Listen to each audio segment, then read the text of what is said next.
Senator Joe Manchin announced last week, of course, that he will not run for re-election to the Senate, sparking a whirl of speculation that he might run as a third-party candidate against Joe Biden. That's a big worry for the White House. NBC's Kristen Welker, the moderator of Meet the Press, just interviewed the West Virginia Democrat. Kristen, tell me what he said. Hi, Andrea. Thank you for having me on.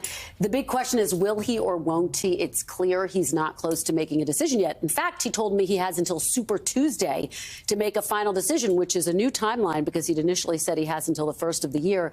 But I did press him on whether he's considering it. And after asking him a couple of times, he finally acknowledged he is. Take a look at the exchange. Let's talk about your future, because obviously you are facing a big decision.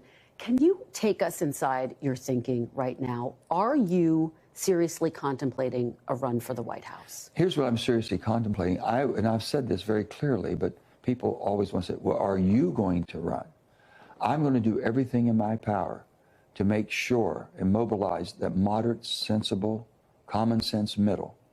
That could be a center left, center right. So it could be a person who is involved in the grand old party forever, but they basically say, well, you know, my Democrat friends over here, the old blue dog Democrats, the middle's gone. There's not many of us centrists left. And if I can reinvigorate that, and I said, I will do everything that I possibly can. I'm totally, absolutely scared to death that Donald Trump would become president again. I think we will lose democracy as we know it. And my reason for saying that, you can't normalize this visceral hatred, calling people names and attacking people. You can't basically think the only fair election is the one you win, and the only laws pertain to everybody but you. That's not the country we are. That's not how we became the country. And I'm afraid that Joe Biden's been pushed too far to the left. Can he come back? We'll see. But the bottom line is that's not the Joe Biden that we thought was being elected, to go that far left. I want to delve into all of that with you about former President Trump and President Biden. Before we get to them, I do just want to stick with what your thinking is right now. Just to clarify, just to put a fine point, I know you haven't made any decisions, but are you considering running for president? I will do anything I can to help my country. Is that a yes? And you're saying, does that mean you would consider it? Absolutely. Every American should consider. If they're in a position to help save the country, I think we're on the wrong course. So I will do everything possible. Now, there's a lot of good people out there I hope I can motivate, and a lot of capable people, competent, that they've just given up. I said, don't give up. This is the best country in the world, and we have so much to be thankful for. So, Andrea, just to underscore the point, he clearly has not made any decision yet. He is considering his options. I asked him if he has any regrets about deciding not to run for re-election. A lot of Democrats say he was their best chance to hold on to that seat in West Virginia.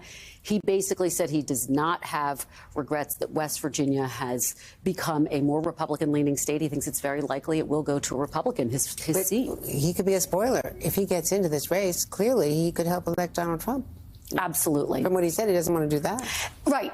However, he says he's not going to be a spoiler. He rejects the idea that a third-party candidate would be a spoiler, despite the fact that I pressed him on the polling, which shows that a third-party candidate would, in fact, take votes away from President Biden. But you would, based on what he was saying, clearly, Andrea, that will be one of the components that he takes into consideration. I also asked him if he thought that President Biden and Vice President Harris are the strongest ticket to represent the Democratic Party. He said, not in the centrist part. No, I don't. He basically wants them to move more to the middle from his perspective, and to talk more about what he called bipartisan accomplishments.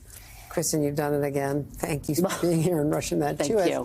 And you can catch a lot more of that interview with Joe Manchin on Meet the Press now this afternoon at 4 Eastern. And, of course, you can watch Kristen every Sunday, because if it's Sunday, it's Meet the Press.